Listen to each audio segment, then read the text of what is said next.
చంద్రశేఖరేంద్ర సరస్వతి, జయేంద్ర సరస్వతి, విజయేంద్ర సరస్వతి. ఆ సరస్వతి సాంప్రదాయం అనేది ఒకటి. అట్లానే ఇప్పుడు మనం వ్యాసాశ్రమ సాంప్రదాయం తీసుకున్నాం అనుకోండి, ఇది గిరినామ సాంప్రదాయం, అది సరస్వతి సాంప్రదాయం, ఇది గిరినామ సాంప్రదాయం అనమాట. ఏదో విద్యానందగిరి, అసంగానందగిరి, విమలానందగిరి, శంకరానందగిరి అని వీరందరికీ కూడా ఇది గిరినామ సాంప్రదాయం.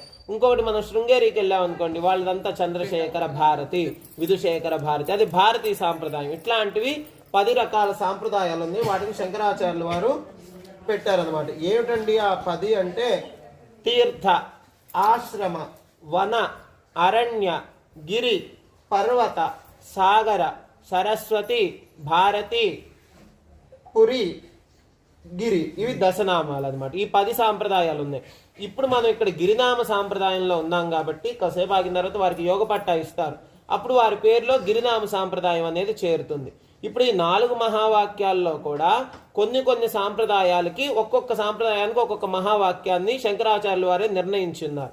అట్లా మన ఈ గిరినామ సాంప్రదాయానికి 4వ మహావాక్యం అయినటువంటి అయమాత్మా బ్రహ్మ, చెప్పండి అమ్మా, అయమాత్మా బ్రహ్మ అనేటటువంటి మహావాక్యం ఏదైతే ఉందో దానిని గిరినామ సాంప్రదాయం వారందరూ కూడా విచారణ చేసి దాన్ని సాక్షాత్కారం పొందాలి.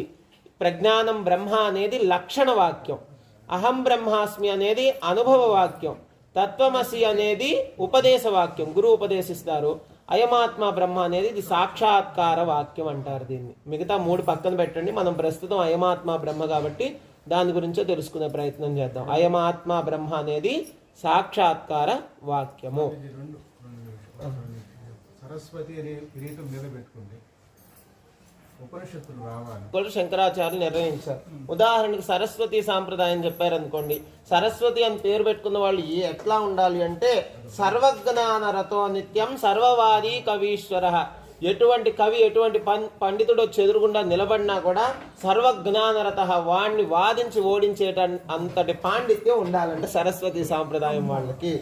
సంసార సాగరాహంతా సౌహి సరస్వతి. అట్లా అంత కవిత్వము, పాండిత్యం ఉండి ఎవరు వచ్చినా గానీ సమాధానం చెప్పగలిగేటటువంటి శక్తి ఉండి వీడు సంసారం నుండి తరించాలనేటటువంటి సాధన చేసుకునే వాళ్ళని సరస్వతి సాంప్రదాయంలో ఉంచమన్నారు శంకరాచార్య.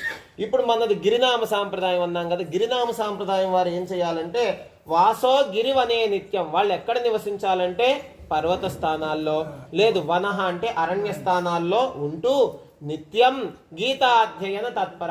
భగవద్గీత ఒకటి చదవండి చాలు, మిగతా మీకు ఏ పాండిత్యం అవసరం లేదు. నిత్యం గీతాధ్యయన తత్పర. ప్రతిదినము కూడా ఎప్పుడు వారు భగవద్గీతని అధ్యయనం చేస్తూ గంభీరాచల బుద్ధిష్ట, ఎటువంటి సందర్భం